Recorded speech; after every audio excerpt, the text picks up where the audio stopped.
오늘 함께 은혜 나누실 말씀은 누가복음 1장 67절부터 71절 말씀입니다. 그 부친 사가랴가 성령의 충만함을 입어 예언하여 가로되 찬송하리로다. 주 이스라엘의 하나님이여 그 백성을 돌아보사 속량하시며 우리를 위하여 구원의 뿔을 그종 다윗의 집에 일으키셨으니 이것은 주께서 예로부터 거룩한 선지자의 입으로 말씀하신 바와 같이 우리 원수에게서와 우리를 미워하는 모든 자의 손에서 구원하시는 구원이라. 아멘. 네, 오늘은 누가복음 1장 67절부터 71절 말씀을 중심으로 하나님의 능력을 상징하는 번제단의 뿔이라는 제목으로 성막 강의 37번째 시간이 되겠습니다. 오늘 말씀 가운데 우리를 위하여 구원의 뿔을 그종 다윗의 집에 일으키셨으니 이렇게 말씀하고 있습니다. 여기서 말하는 구원의 뿔은 바로 예수 그리스도를 말합니다. 구약에도 이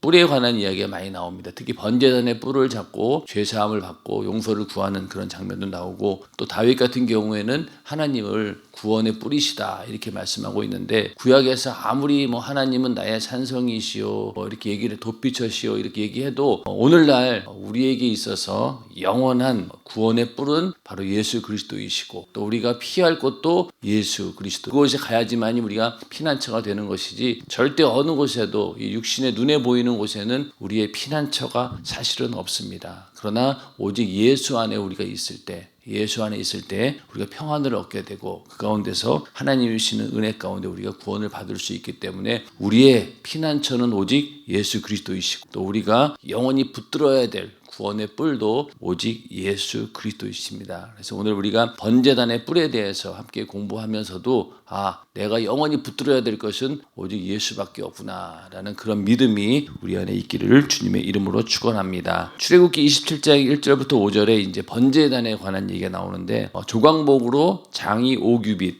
광이 5규빗의 단을 만들되 네모 반듯하게 하며 고는 3규빗으로 하고, 5규빗이면은 한 2.5m 정도 됩니다. 사실 적은 건 아니에요. 굉장히 큰 기구가 바로 번제단인데, 그 네 모퉁이 위에다가 뿔을 만들되 그 뿔이 그것에 연하게 하고 그 단을 노스로 쌀찌며, 그래서 이렇게 뿔을 4개를 만들어서 이렇게 요 모양으로 만들라는 거죠. 그런 다음에 어제 말씀드린 것처럼 이 놋구물을 이런 식으로 만들어 가지고 요거를 위에다가 싹 내려놓게 되면은 여기 딱 맞아 떨어집니다. 그렇게 해서 요런 모양으로 번제단을 만들게 되고, 이제 내일부터는 이제 여기 보면은 재를 담는 통, 부삽, 대야, 고기 갈고리, 불 옮기는 그릇, 또 단의 그릇, 이런 것들이 있거든요. 번제단 주변 기구들이 또 있습니다. 거기에 대해서 이제 또 하나하나 살펴보도록 할 것입니다. 이렇게 해서 번제단을 만들 때 4귀퉁이에다가 이렇게 뿔을 만들라고 하셨습니다. 성경에서 뿔은 이 능력을 상징합니다. 특히 이제 열왕기상 1장에 보면은 아도니아라고 하는 사람의 얘기가 나오죠. 아도니아는 다윗의 넷째 아들입니다. 넷째 아들이고, 그 채용이, 외모가 굉장히 준수했든지 많은 사람들의 사랑을 받았고, 특별히 다윗으로부터, 부모로부터 책망받을 일이 거의 없을 정도로 이렇게 사랑을 받고 그런 자랐던 다윗의 넷째 아들인데, 이 암놈하고 또 압살롬이 죽은 다음에 아도니아가 왕으로 되는 것이 당연한 거였어요. 순서로 봤을 때. 그리고 또 그때 다윗이 나이가 굉장히 많이 먹었기 때문에 거의 이제 분별력이 점점 사라져가는 그런 상태였습니다. 그럴 때 이제 아도니아가 당연히 내가 왕이 돼야지라고 이렇게 나오고 있는데, 그때 이제 그 나단 선지자하고 밧세바가 이렇게 서로 계략을 짜가지고 다윗을 밀어붙여서 솔로몬을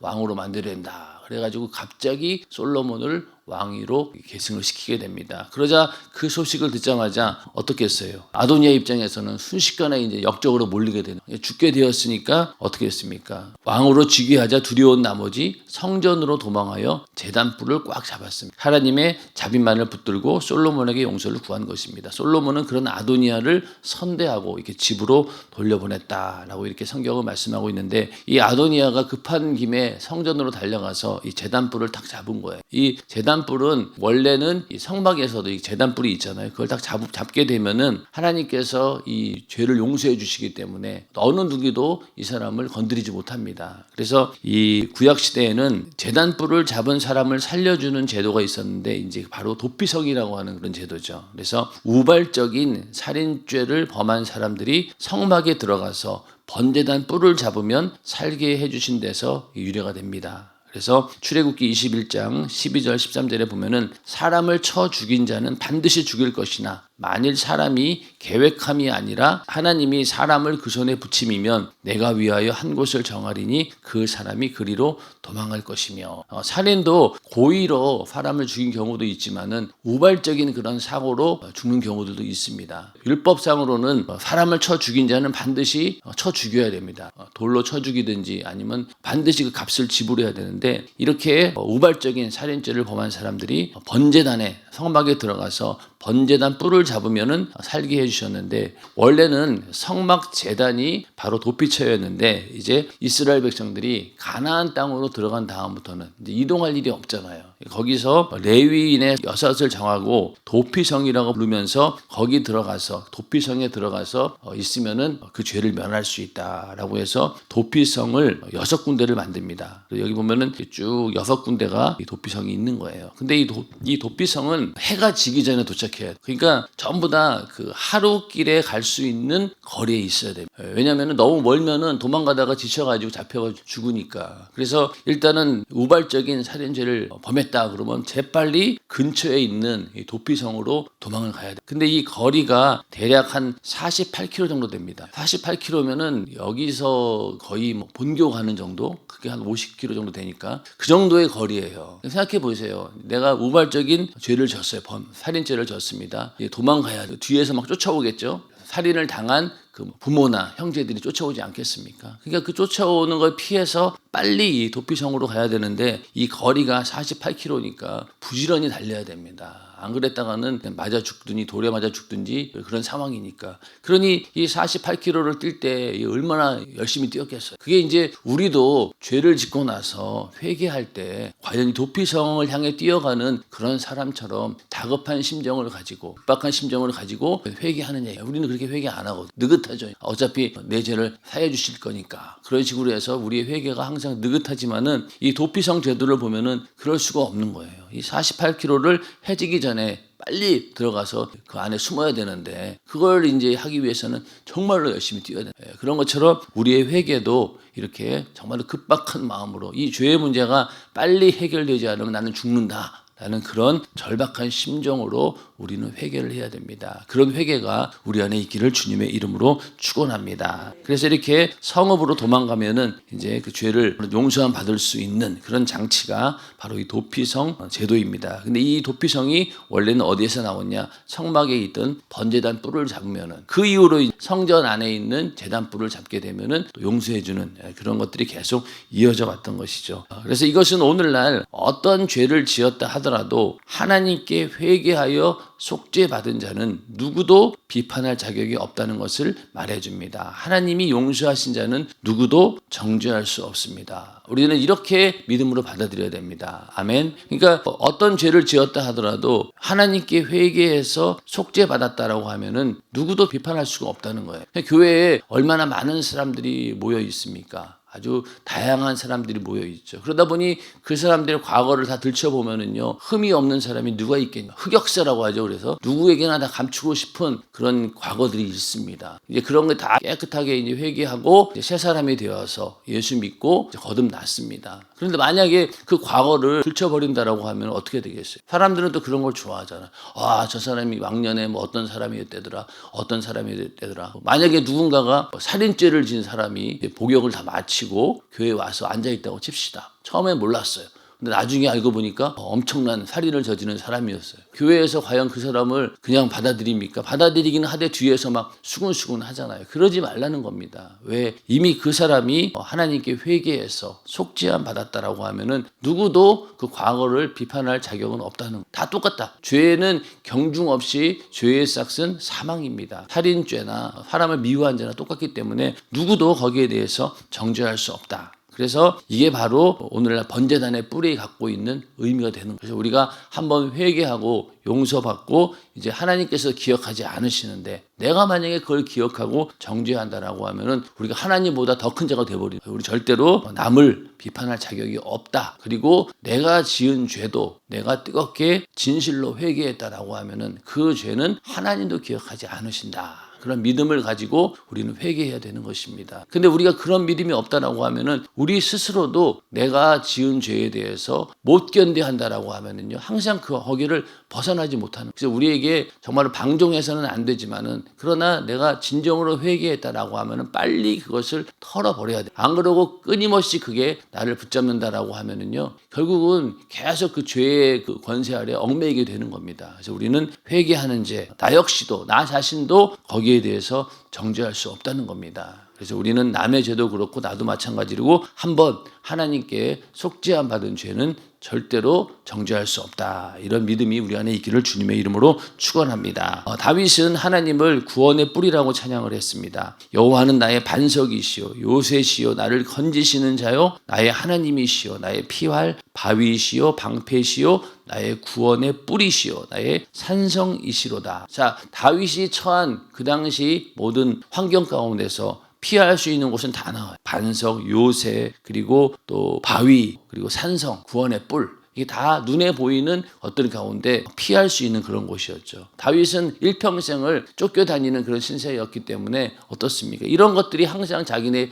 피난처가 되었던 거예요. 그러나 이 모든 반석이든 바위든 산성이든 간에 그 물리적으로는 자기가 그곳을 피했지만은 그러나 그 물리적인 장소가 그를 보호해 준 게 아니에요. 누가 보호해 주었습니까? 하나님께서 그를 보호해 준 거예요. 다만 이것은 물리적인 장소였을 뿐이에요. 바위 뒤에 숨는다라고 해서 또 산성에 들어가고 요새에 들어갔다라고 해서 하나님이 지켜주신 것이 아니라 하나님께서 그를 지켜주셨기 때문에 보호를 받은 겁니다. 그렇기 때문에 처음 말씀드린 것처럼 우리 역시 이 땅에 살면서 우리가 정말로 의지해야 될 반석, 또 우리가 피할 요새, 그리고 산성은 오직 예수 그리스도, 그 안으로 들어가는 것 밖에는 다른 방법이 없다는 겁니다. 그래서 온전히 우리는 오직 예수 외에는 다른 피난처가 없다. 그런 믿음을 가지고 항상 예수 안에서 참된 보호와 평안을 받는 우리 모두가 되기를 주님의 이름으로 축원합니다. 그래서 여기 다윗도 이 구원의 뿔, 바로 성전에 있는 제단 뿔을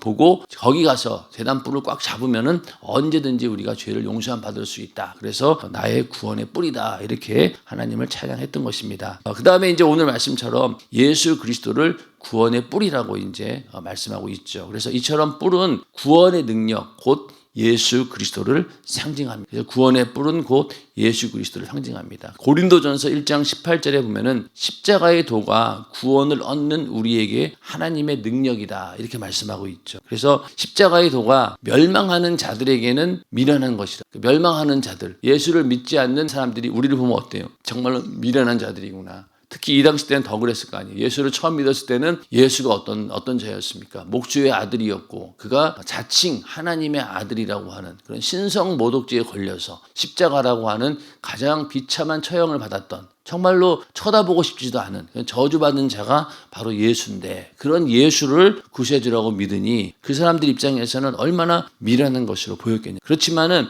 구원을 얻는 우리에게는 하나님의 능력이라는 겁니다. 하나님의 능력. 자, 영원한 지옥에서 나올 수 없는 그런 상황입니다.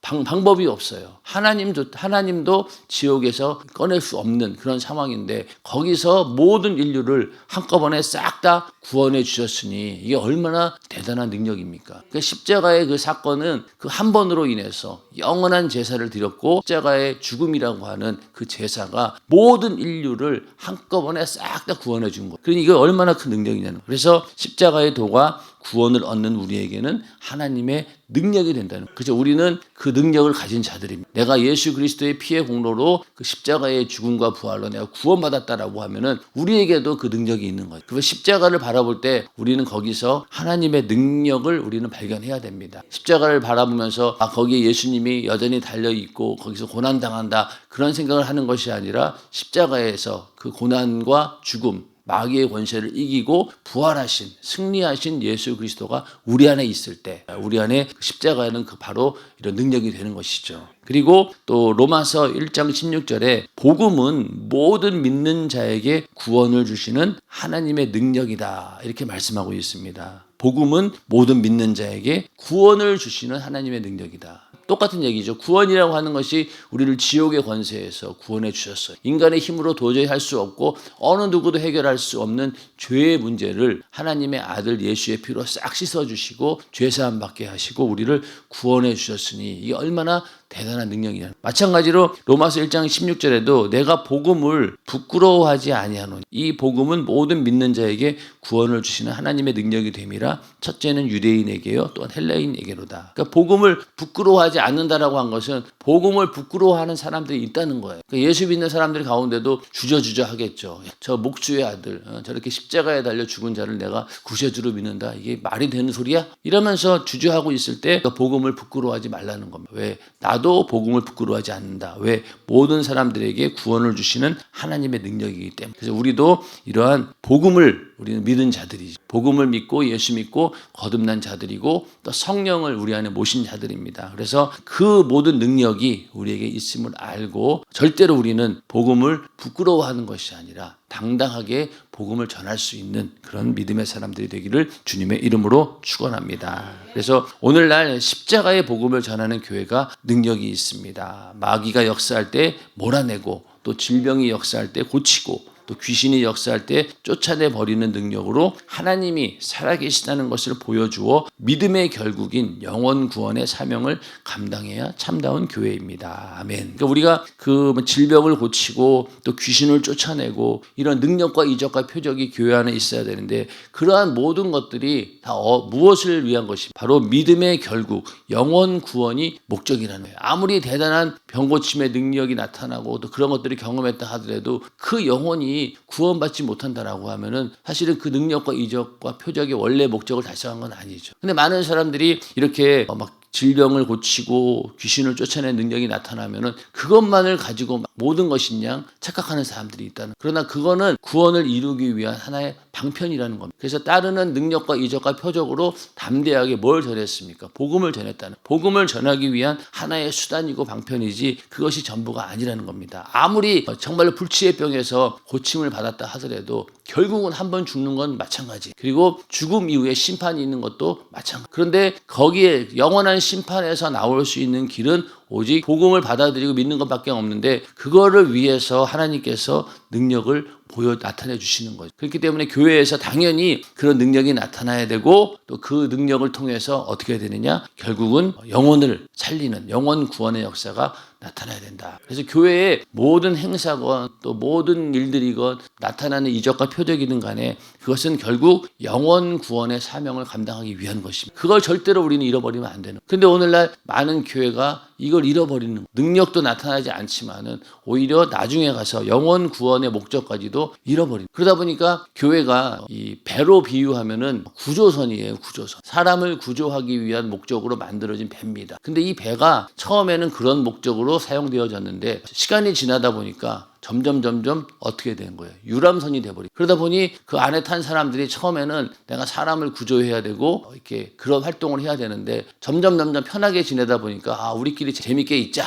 그러다 보니까 점점 그 안에 여러 가지 편의시설들이 생겨나게 되고 어느새 이 구조선이 뭘로 바뀐 거예요? 유람선으로 바뀌어버려요. 그러다 보니 그 안에 있는 사람들이 전부 다 자기 원래 목적을 잃어버리고 거기서 그냥 유람선 가면 그냥 편하게 먹고 편하게 쉬려고 하는 게 유람선이잖아. 목적 자체가 그거예요. 거기서는 전부 다가 편하게 있으려고 하는 사람만 있다는 거예요. 그러다 보니까 교회도 마찬가지. 교회가 원래의 목적인 영원 구원의 그 목적을 상실해버리고 그냥 믿는 자들끼리 모여서 그냥 재밌게 그냥 지내자 이런 교회들이 얼마나 많이 있습니까? 그러다 보니까 몇십 년이 지났지만 교회는 부흥되지 않고 그 안에 있는 사람들이 그냥 매일 모여서 서로 친교하고 교제하고 그러다 보니까 올해 내일은 뭐 할까? 우리끼리 모여서 어디 가자 이런 정도로 그냥 그 교회가 하나의 친교의 장이 돼버립니다. 그게 결국 나중에 어떻게 되는가? 모든 사람들이 원래 교회의 목적을 다 잃어버리고 그냥 교회에서 그냥 재밌게 서로 지내자. 유람선이 돼버린다는. 근데 정말로 살아있는 교회 그리고 정말 능력 있는 교회는 끝까지 복음 전도를 위해서 최선을 다합니다. 영혼 구원을 위해서 모든 교회의 목적을 거기다 집중을 시킨다는 거예요. 그러니까 성도들도 끊임없이 전도해야만 된다라고 하는 그런 사명감을 가지고 계속 전도를 하는 거예요. 자, 우리 연세중앙교회도 1년이면은 뭐 주보를 보시면 알겠지만은 매주마다 꽉꽉 차잖아요. 그렇게 끊임없이 전도를 해야지만이 사람을 늘려서 부흥시키는 것도 의미가 되겠지만은, 그러나 그것이 교회의 원래 사명이기 때문에, 교회의 사명 목적이기 때문에 그 일을 계속 하는 겁니다. 그게 만약 없다라고 하면은 벌써 우리 교회는 부흥이 중단되었어요. 그러니까 보면은 우리 교회도 들어오는 사람도 많지만 반대로 어떻습니까? 또 떨어져 나가는 사람도 많아요. 그러다 보니까 계속해서 그 전도하지 않으면은 부흥이 될 수가 없는 겁니다. 그래서 그런 사명을, 영혼 구원의 사명을 감당하는 것이 참다운 교회입니다. 인간들을 영원한 사망과 질병과 저주와 귀신과 마귀의 손에서 건지는 능력이 있어야 하나님이 계신 번제단으로서 역할을 하는 것입니다. 이게 바로 교회의 역할인 것이죠.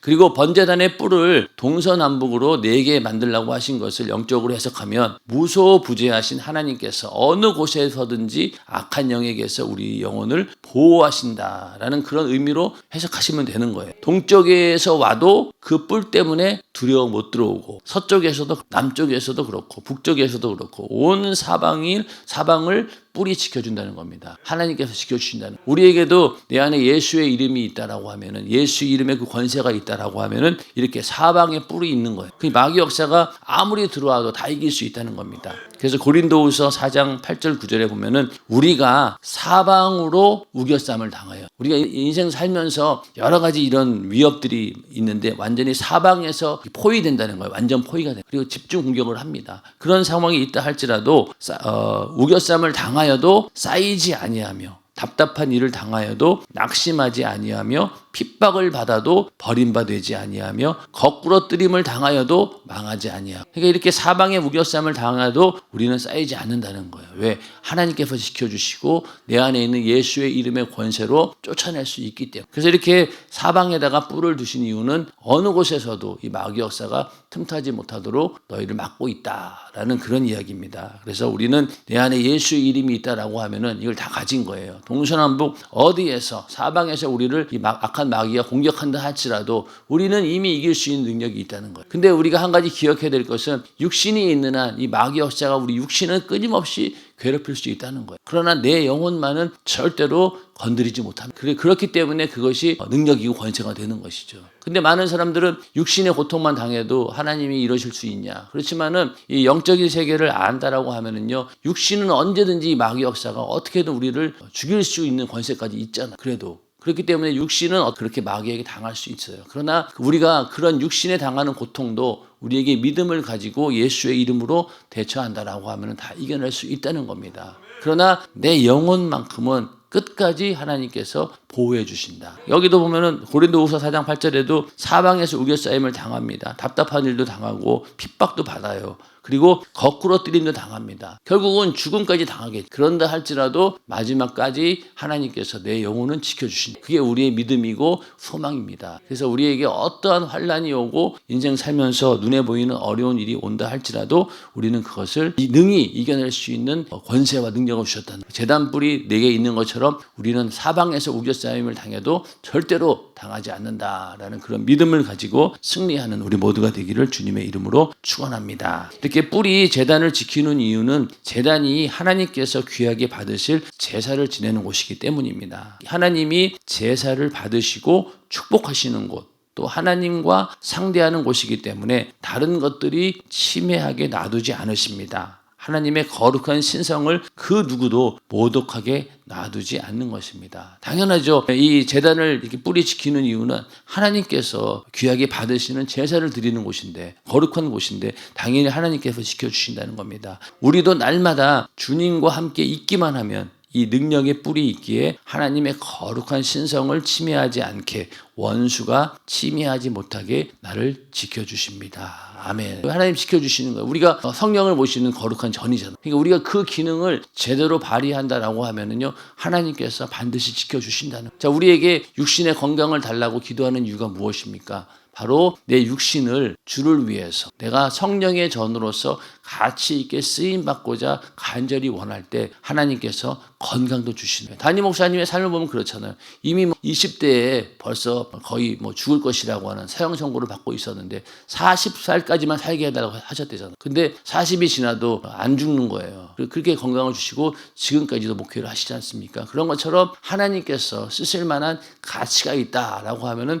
건강도 주시는 거고, 하나님께서 쓰시기 위해서 이렇게 거룩하게 우리를 만들어주시고 악한 영들이 들어가지 못하도록 막아주신다는 겁니다. 그러한 하나님의 은혜가 있기를 주님의 이름으로 축원합니다. 그래서 우리는 그런 뿔이 우리 안에 이미 예수의 이름으로 있다. 성령으로 우리 안에 다 가지고 있다라는 것을 우리 믿음으로 받아들여야 된다는 겁니다. 자, 제단뿔은 하나님의 법 안에서 그 권위와 능력을 인정하는 자가 잡으면 살지만, 내가 저 뿔을 잡으면은 하나님이 살려주신다라고 하는 그런 권위를 인정하는 자에게는 생명이 된다는 겁니다. 그러나 그렇지 못한 자는 아무리 붙잡아도 효력이 없는 거예요. 고의로 살인한 사람이 달려가서 제단뿔 잡는다고 해서 용서해 주는 게 아니라는 거죠. 그런 자는 또 끌어내립니다. 끌어내려요. 그런 것처럼 살려고 붙잡는 자에게는 구원의 뿔이요, 도전하는 자에게는 죽음과 절망과 저주를 가져오는 뿔이기도 합니다. 오늘날 우리도 주님의 몸된 교회에 어떤 권위에도 도전해서는 안 됩니다. 그래서 이 교회의 권위라고 하는 것은요, 제일 먼저 성령이 교회의 감독자로 세우신 주의 종과 막히지 말아야, 목회 방침에 순종하는 자가 되어야. 이게 그 권위에 도전하지 않는 것은 순종하는 것밖에 없어요. 목회 방침에 순종해야 된다. 이게 굉장히 중요한 거죠. 여기 히브리서 13장 17절 한번 같이 읽어보겠습니다. 시작. 너희를 인도하는 자들에게 순종하고 복종하라. 저희는 너희 영혼을 위하여 경성하기를 자기가 회개할 자인 것 같이 하느니라. 저희로 하여금 즐거움으로 이것을 하게 하고 근심으로 하게 말라. 그렇지 않으면 너희에게 유익이 없느니라. 아멘. 물론 그 목회자뿐만이 아닙니다. 여기 보면은 너희를 인도하는 자들, 영혼을 섬기는 자들, 기관에 보면은 회장들이 있고 임원들이 있잖아요. 그러면은 그 세운 자들에게 순종하고 복종하라는 거예요. 만약에 그를 근심하게 하면은 내가 유익이 없다는. 그래서 기관에서 세운, 하나님께서 임명장을 주고 세운 그런 기관장들이 되나, 또 이렇게 성령으로 세운 직분자들을 우리는 정말로 순종해야 된다는. 순종해야 된다. 근데 우리가 살면서 이렇게 순종하는 경우가 별로 없을 때가 많잖아. 목사들이야, 주의 종이야, 담임 목사님이야, 당연히 그래야지. 그러나 막상 우리와 함께하고 있는 기관에 있는 식구들을 봤을 때 그 권위를 인정하지 않고 내 멋대로 할 때가 많이 있다는. 그래서 작년에 내가 회장이었는데 올해는 그냥 회원이 된 거예요. 그러니까 대부분 보면은 옛날에 회장 됐던 사람들 계속 딴지를 건드죠. 작년에 이렇게 안 했는데 이러면서 계속 속을 썩이는 거예요. 그런 일들이 굉장히 많이 있습니다. 그런 것들이 다 뭐냐? 바로 하나님께서 세우신 권위를 인정하지 않는 겁니다. 물론 사람이기 때문에 부족한 점이 있고 잘못할 수도 있겠죠. 그러나 잘못했을 때 우리가 그것을 권위를 도전하는 것이 아니라 함께 기도하면서 지혜롭게 풀어가야 되는데, 그걸 그냥 권위를 무시해버리게 되면 결국은 이러한 죄를 범하게 된다는 겁니다. 그래서 항상 교회가 세운 그 권위에 대해서 순종하는 자가 되어야지, 도전하는 자가 되었다가는 뿔 잘못 잡은 거 똑같은 거. 아무 뿔이라고 잡으면 안 되는 겁니다. 또 하나는 직분을 교회에서 사람들 위해 군림하는 권력으로 오해하지 말고 오직 순종하는 직분으로 알고 겸손히 교회를 섬기는 자가 되어야. 이것도 우리가 쉽게 범할 수 있는 오류입니다. 직분 받았는데 막 군림하는 걸로 오해하는 거예요. 그러다 보니까 사람들 향해서 막 지적질하고 막 야단치고 막 엄청나게 막 세게 기관장들이 막 밀어붙입니다. 막 인정사정 볼 거 없이 상황도 안 보고 사람들 그냥 무조건 막